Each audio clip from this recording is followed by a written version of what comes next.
네, 여러분 안녕하십니까? 안녕하십니까? 연일 계속되는 또 코로나 바이러스, 난리죠. 네. 우한 폐렴 바이러스 때문에 전 국민이 네. 불안에 떨고 있는 가운데 오늘 공개됐나요? 그 울산시장 선거 개입 의혹에 관련된 공소장이 네. 오늘 공개가 된 것 같아요. 중앙일보에서 공개를 해버렸죠. 네, 네. 검찰에서도 어떤 경위로 유출됐는지는 알 수는 없으나 네. 일단은 공개가 됐는데 대법원도 공개를 하지 말라고 하고 대법원인가요? 법원에서 네. 그 사법부에서도 공개하지 말라고 그랬는데 일단 공개를 했어요. 중앙일보에 또 용감한 네, 늘 해왔던 거고요. 네. 이때까지 안 그런 적 있습니까? 그러니까 국회가 요구를 하면 좀 중대한 사안에 대해서는 공소장을 공개를 하는 게 맞는데 왜 또 새삼스럽게 선거가 또 코앞이라서 네. 코앞이라서 그런 것 같긴 한데 하여간에 공소장의 내용 전문을 읽어보진 않았지만 네. 또 여러 박식하신 분들과 네. 또 뛰어나신 분들이 요약을 해가지고 네. 올렸는데 읽어보니까 어처구니가 없는 상황이 됐어요 지금. 네, 간단하게 요약을 하자면요. 네. 문재인이 형이라고 부르는 네. 송초로라는 예. 네. 울산시장이죠 지금. 네네. 예. 어쨌든 송초로라는 양반이 예. 그동안 선거에 8번 출마해서 8번 다 떨어진 분이에요. 그래. 네. 이분이 이제 울산시장으로 출사표를 던지게 됩니다. 네. 이 과정에서 민주당 쪽 이제 86학번 모임에서 네. 다른 민주당 후보가 이제 울산시장에 도전하려고 하자 네. 너에게는 영사 자리를 줄 테니 포기하는 게 어떻겠니? 야. 이제 이런 식으로 설득을 하게 됩니다. 네. 그래서 일단 시장에 나오고 싶은데 네. 당시 이제 김기현 씨가 한나라당 후보죠. 예. 네. 당시에 이제 울산시장이었죠. 네. 예, 당시에. 압도적인 지지율로 이기고 있었단 말입니다. 40% 정도의 지지율을 가지고 있었고 네. 송초로라고 해봐야 한 17%? 18% 정도의 지지율을 가지고 있던 차이가 좀 많이 났죠. 네.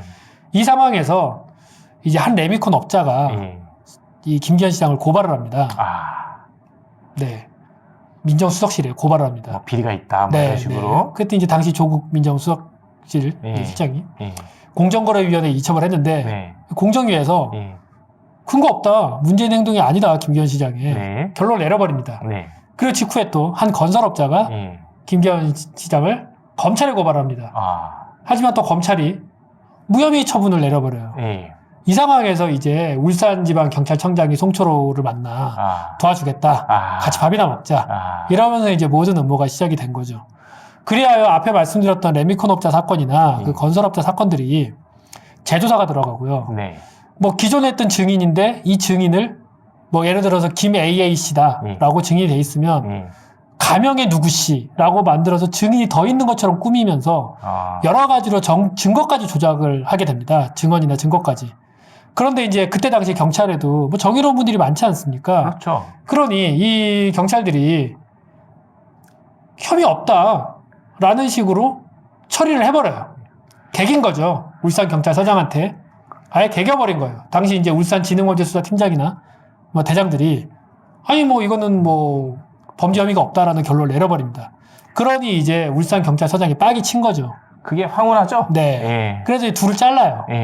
말 안 듣는 경찰들은 좌천을 시키고 고발인의 친구를 지능범죄 대장으로 인사를 합니다. 또 친구가 경찰이었나 봐요. 네네. 그래서 이제 조사가 들어가고 온갖 언론에서도 이제 김기현 씨에게 문제가 있는 것처럼 언론 공격을 하게 되고 언론 플레이를 하게 되고요. 그리하여 결국 당선이 되었죠.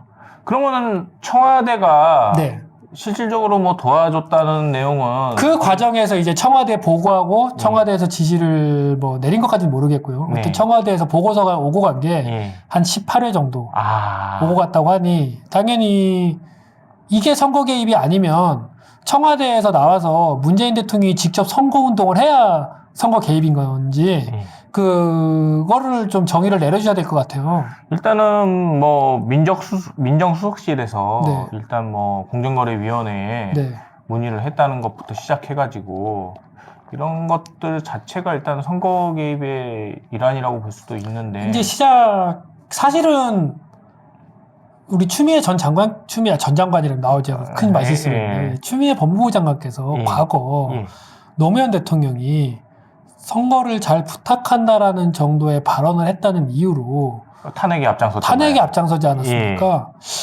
그렇다면 문재인 정권에서 이 정도의 어떤 선거 개입을 했다면 네. 사형 정도는 주장했어야 하지 않나. 추미애 장관의 태도가. 뭐 조국 씨도 그렇고 뭐 문재인 씨도 그렇고 또 문재인 씨라 그러면 또 요즘 또 문제가 되니까. 근데요. 예. 예전에 리정희 동무께서 네. 뭐 박근혜 씨 이런 식으로 호칭을 했을 때 네.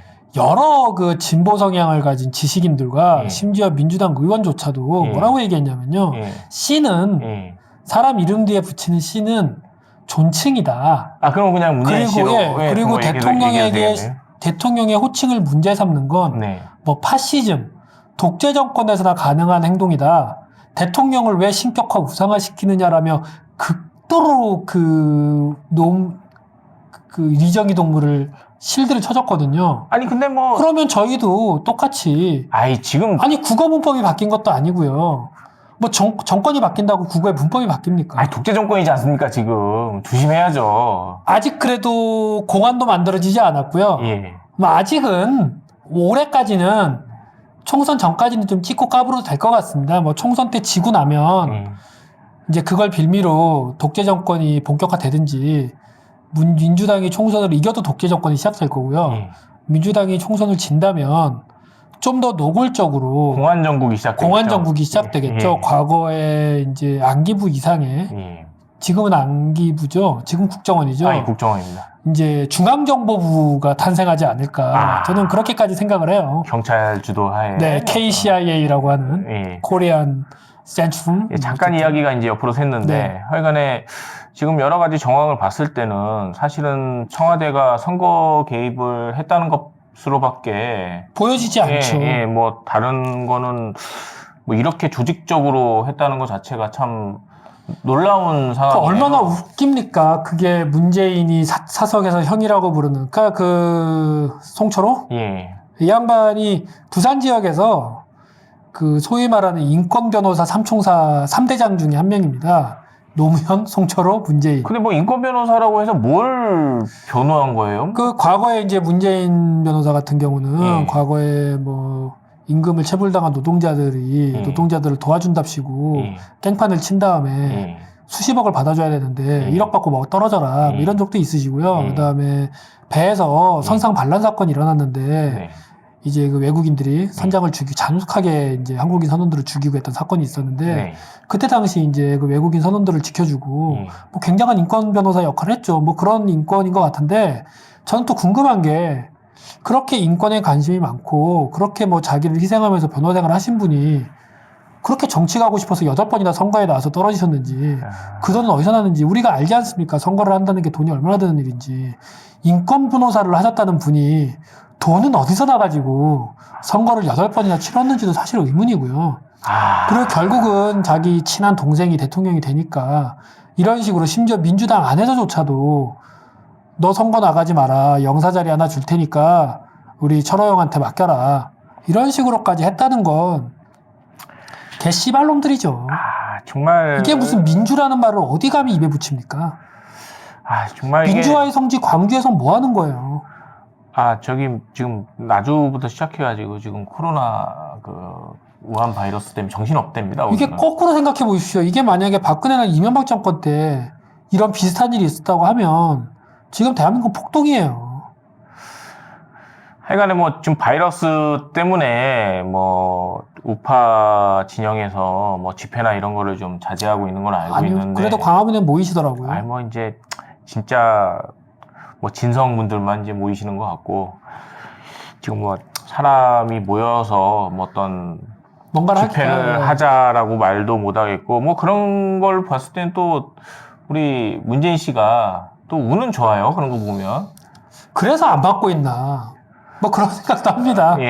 저도 뭐 가끔 그런 생각을 해봅니다만은. 어쨌거나 지금 청와대에서 또 일단 뭐 가정으로 이제 우리 문재인 씨는 몰랐다 하더라도 그 밑에 이제 수하들이 뭐 민정수석이나 뭐 이런 건 다 청와대 직속 기관이잖아요. 거기서 이제 그런 짓을 했다 그러면 책임은 당연히 우두머리가 져야 되는 거 아닙니까? 본인은 뭐 아니라고 하는 건 뭐 입 쩝쩝거리면서 호호호 그런 일이 있었습니까? 뭐 이러겠죠. 하여간에 일단 뭐 공개된 공소장을 이제 요약본을 뭐 저 같은 경우 요약본을 받고 이제 이 친구 같은 경우는 전문을 봤는데 어쨌거나 공통된 이제 결론은 거의 뭐 탄핵감이죠, 사실은. 탄핵감이죠. 사실은 그 대통령 정치 중립성 위반은 중대한 사유고요. 그러니까 그게 뭐 실질적으로 영향을 끼쳐서 선거의 판도까지 바꿔버렸는데 이거는 뭐 결과가 나와버리지 않아요. 시도를 하는 정도가 아니라 시도를 해서 성공을 한 거예요.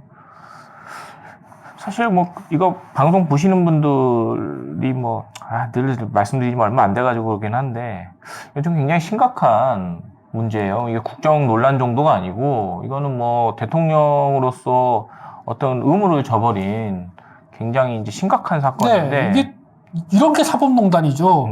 이런 것들을 막기 위해서 뭐 추미애 장관은 뭐 공소장을 공개하면 안 된다는 개변까지 늘어놓으면서 난리를 친 거고요. 이런 게 국정농단이고 사법농단이지 뭐가 국정농단이고 사법농단입니까? 최소한 박근혜 대통령은 최순실을 어떤 직에 앉히진 않았잖아요, 사실. 양심이 있었던 거니까 지금 생각하면 그 별것도 아닌 그 직인데 그냥 최순실한테 공개적으로 직이나 하나 줄 것이지. 그거 왜 자꾸 꽁꽁 숨겨가지고. 그러니까 차라리 박근혜가 양심이 있었던 거예요.